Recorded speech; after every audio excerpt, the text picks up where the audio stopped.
Beberapa waktu lalu negara kita mengalami kelangkaan minyak goreng. Nah, masyarakat jadi bertanya-tanya nih, kok bisa ya? Kenapa minyak goreng bisa jadi sangat langka? Jangan-jangan ada petinggi-petinggi negara yang menjadi dalang atas kasus kelangkaan minyak goreng tersebut. Nah, simak ulasan selengkapnya bareng aku Mela, hanya di Headline.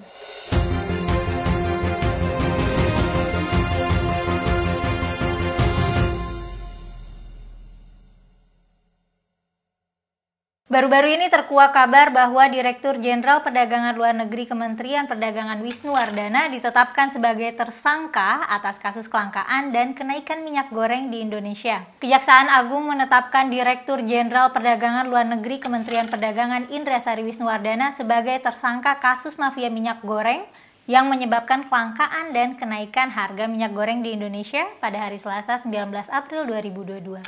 Indrasari dan 3 orang tersangka lainnya merupakan pihak perusahaan produsen minyak goreng.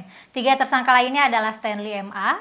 selaku Senior Manager Corporate Affairs Permata Hijau Group.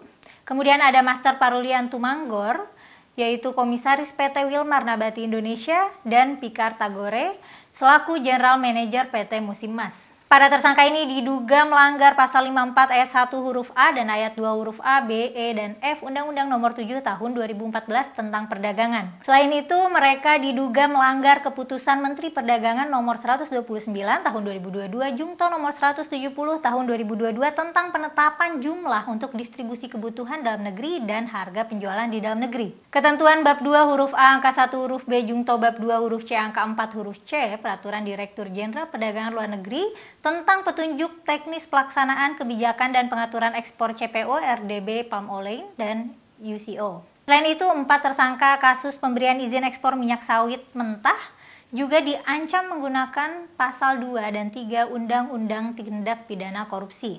Gak main-main nih, ancaman pidana yang menanti 4 tersangka itu adalah hukuman berupa penjara seumur hidup hingga hukuman mati. Jaksa Agung ST Burhanuddin mengatakan para tersangka diduga melakukan perbuatan hukum sebagai berikut. Pertama, adanya permufakatan antara pemohon dan pemberi izin dalam proses penerbitan persetujuan ekspor. Kedua, dikeluarkannya persetujuan ekspor kepada eksportir yang seharusnya ditolak izinnya karena tidak memenuhi syarat, yaitu mendistribusikan CPO atau RBD palm oil tidak sesuai dengan harga penjualan dalam negeri atau tidak sesuai dengan DPO. Kedua, tidak mendistribusikan CPO dan RBD palm oil ke dalam negeri sebagaimana kewajiban yang ada dalam DMO, yakni 20% dari total ekspor.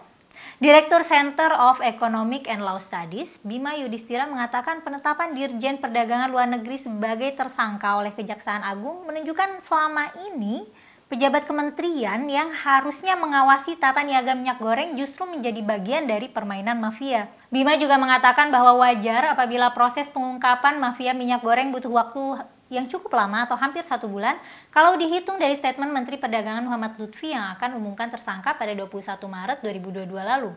Bima menilai adanya kejahatan terstruktur dan terorganisir untuk melindungi korporasi minyak goreng yang selama ini menikmati margin keuntungan yang sangat besar di tengah naiknya harga minyak mentah kelapa sawit atau CPO internasional. Dampak dari kelakuan mafia minyak goreng tersebut adalah jutaan konsumen dan pelaku usaha kecil harus membayar kelangkaan pasokan minyak goreng kemasan dengan harga yang sangat mahal. Menurut Bima, akar masalah kelangkaan minyak goreng ini karena adanya perbedaan yang besar antara harga minyak goreng yang diekspor dan harga di dalam negeri.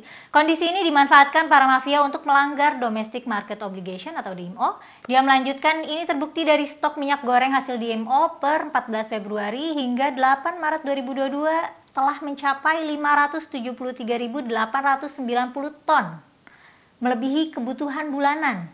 Kalau terjadi kelangkaan, maka Bima menganggap jelas ada kong-kali-kong produsen dengan oknum kementerian. Pemerintah menyatakan subsidi minyak goreng curah mencapai 7,28 triliun rupiah. Subsidi ini diberikan dalam bentuk penerapan harga eceran tertinggi maupun bantuan langsung tunai. Langkah ini adalah solusi jangka pendek yang tidak mengarah langsung ke akar masalahnya. Terbukti ketersediaan minyak goreng murah langsung ludes di pasaran hanya dalam beberapa hari. Melambungnya harga CPO dunia membuat pengusaha memilih menjualnya ke luar negeri. Akibatnya produsen minyak goreng kesulitan membeli CPO. Untuk mengatasi hal ini, sebenarnya pemerintah lebih baik tidak memberikan tindakan represif pada masyarakat seperti memberikan BLT dan subsidi minyak murah dan melakukan tindakan preventif dengan memberikan subsidinya ke pengusaha. Kejaksaan Agung berikutnya, kata Bima, harus mengusut jaringan mafia minyak goreng karena kata dia tidak mungkin hanya 2 perusahaan yang diduga melakukan suap terkait perizinan ekspor minyak goreng. Pemain besar yang menguasai 70% lebih pasar minyak goreng harus dilakukan penyidikan. Pelaku di internal pemerintahan yang terlibat juga harus dibongkar secara tuntas sehingga kasus ini tidak terulang kembali. Bima menyatakan bahwa Menteri Perdagangan sebaiknya mengundurkan diri karena gagal melakukan pengawasan internal. Oke teman-teman, gimana nih menurut kalian? Apa iya ada mafia lainnya? Bagaimana ya seharusnya pemerintah menangani masalah ini? Tulis pendapat kalian terkait hal ini di kolom komentar ya. Makasih sudah menonton sampai habis. Jangan lupa like dan share. Terus subscribe juga ya channel Geolife dan nyalain lonceng notifikasi supaya nggak ketinggalan video terbaru kami. Aku Mela, sampai ketemu di episode headline berikutnya.